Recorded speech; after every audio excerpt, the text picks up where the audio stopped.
So I've been making a lot of content and doing a lot of research on monitor controllers recently, and you may have seen some of that content and thought, do I even really need a monitor controller? Yes, you do. Now let's go ahead and talk about why.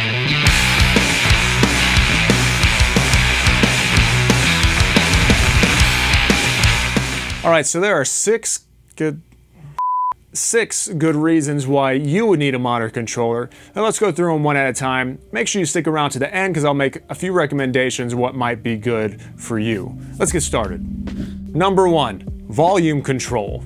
Now this one seems pretty self-evident, right? You need a monitor controller to control your volume. If you already have an interface, then it probably already has volume control on that interface. However, if you're just using converters, then you'll need something to control the volume going to your monitors. Number two, feature set. Most monitor controllers come with features other than just the volume control. Everything from simple buttons like mute, dim, and mono, which mono checking your mix is always a good idea. A lot of smaller devices and Bluetooth devices mono sum your mixes, so good habit to get into. All the way up to a more complicated like polarity flipping. The Nero has the ability to effectively solo your side and mute your middle information. Great for checking reverbs, things like that. And then even features like level setting your monitors so that you can match the volumes of different monitors. Number three, proximity.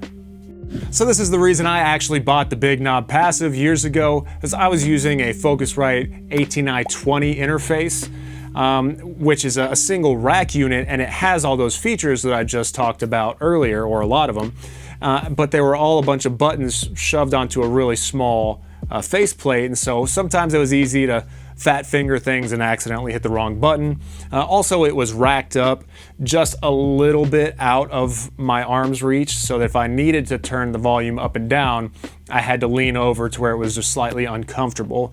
So it made sense in that situation to get the big knob to bring my volume right next to me. I could have bought like a $2,000 desk that had a rack closer to me to solve that problem, but it seemed like the big knob was the more economical solution for that. And now the Big Knob Passive has its own issues, which I've made a full-length video addressing. You can watch that right here, but for that situation, it worked well enough. Number four, multiple sources. Do you have multiple things you want to listen to? Again, this could be something super simple, so you want to hear the audio out of your interface, but you also want to reference audio maybe from your cell phone or something, so you need something with an auxiliary input. This also came in super handy for me when my interface died a long time ago, and I was in the middle of a project, and I just took that 1/8" jack, plugged it into my PC, and kept going seamlessly without having to stop. So that auxiliary input can be a lifesaver in some instances.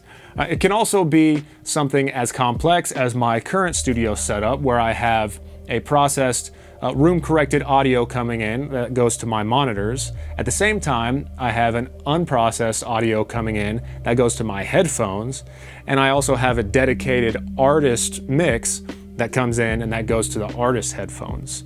And more on that in a minute. Number five, multiple outputs. So this one's similar to the last one, except instead of multiple inputs, we're talking about multiple outputs, right? Do you have multiple speakers that you want to monitor on? Or do you have an external device that you need to send audio to? So a lot of times when I do Pro Tools tutorials, I will capture the Pro Tools audio by taking an additional output from my monitor controller and going into a handheld Tascam recording device. You can also send headphone mixes out to a larger headphone distribution system if you need to. Now, a lot of monitor controllers have a cool feature where they have a dedicated sub output, and this is good because I prefer to mix without the sub and then just turn it on to reference when I need to. Now, most studio subs will come with a throughput that you can just send your audio to it and then continue to your mains, but if you have multiple sets of speakers, then you can't do that, and this is where a sub output comes in handy. Now, both the PreSonus Monitor Station and the Audient Nero monitor controllers have that sub output, but I actually prefer the Audient Nero functionality because you could pre-assign the sub to turn on or off with different sets of speakers. So I generally speaking don't use the sub with my HS8s, but I do with my LP6s, so as soon as I switch to my LP6s, the subwoofer automatically comes on and I can turn it off from there. Number 6, headphone distribution. So this is where your monitor controller is more than just a monitor controller, it's also a headphone controller, also referred to as a cue system in the business. Now this is going to range widely what your controller can do with headphones depending on how much you pay, all the way from just your own headphone output up to an entire headphone distribution system. Right, so how many headphones do you need to listen to at the same time? How many mixes do you need for those headphones? Do you need an integrated talkback so you can talk to your artists? These are all things that can appear in your monitor controllers. And both the PreSonus Monitor Station and the Audient Nero have a pretty robust cue system included in them. However, again, I think that the Nero comes out ahead here. With the PreSonus, you can only listen to 2 sources at any given time on your headphones. Whereas with the Nero, you can listen to any of your 4 sources at any times across all of your headphone outputs. The Nero also has an external connection for a talkback mic, so if you don't want the integrated talkback mic, you can use your own. So now you may be saying, well, Matt, I have an interface that has all of the monitor control features that you just talked about, and it sits nicely right next to me on my desk. Do I still need a monitor controller? No, you don't. I mean, let's be honest, if it does everything I just talked about and it sits right there comfortably for you to reach, then there's no need to add an additional device. But thanks for watching this long anyways. And hey, maybe you're gonna upgrade your interface and you'll need a monitor controller soon. Now for the rest of you that don't have that sitting on your desk, you may be asking, well, what monitor controller should I get now that I want one? Well, let's go over a few recommendations.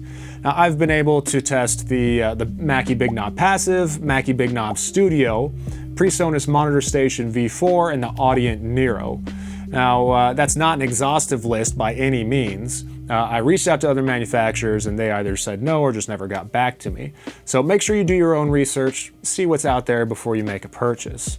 And obviously I've had my hands on more expensive controllers too in larger studios, but we're not going to talk about the ones that cost thousands and thousands of dollars. Okay, when thinking about what you need, make sure you think about what you will need in the future as well, right? Because it's not just about where your studio is now, it's about where you want your studio to be. Maybe you only have 1 set of monitors now, in the future you want 2 or 3 with a sub, right? It's better to buy right than buy twice.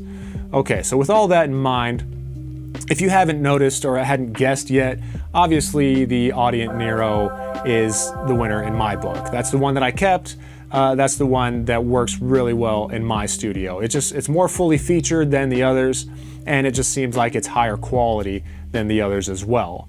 So if you have the money, that's my recommendation. But let's say you're just starting off, you're only recording your own music, you only have 1 set of speakers, but you don't really need much. Well, the Mackie Big Knob Passive, the cheapest of the 4, I think it does still have a place in some studios.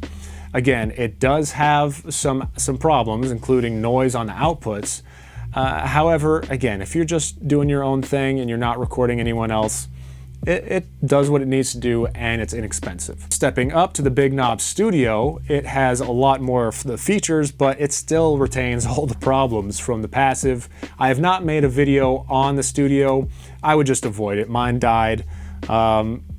Yeah, just don't get that one. Okay, so kind of the middle ground between that Studio and the Nero is the PreSonus Monitor Station V4. And again, I've made review videos on 3 of the 4 of these. I'll leave links in the description below where you can go and check those out. The PreSonus is a pretty decent monitor controller. It'll do a lot of what the Nero does, but just not quite as well. So if you're on a tight budget and you need something, you can go with the Monitor Station. However, if you have the money, it's not that big a difference between that and the Nero. Again, I would recommend the Nero.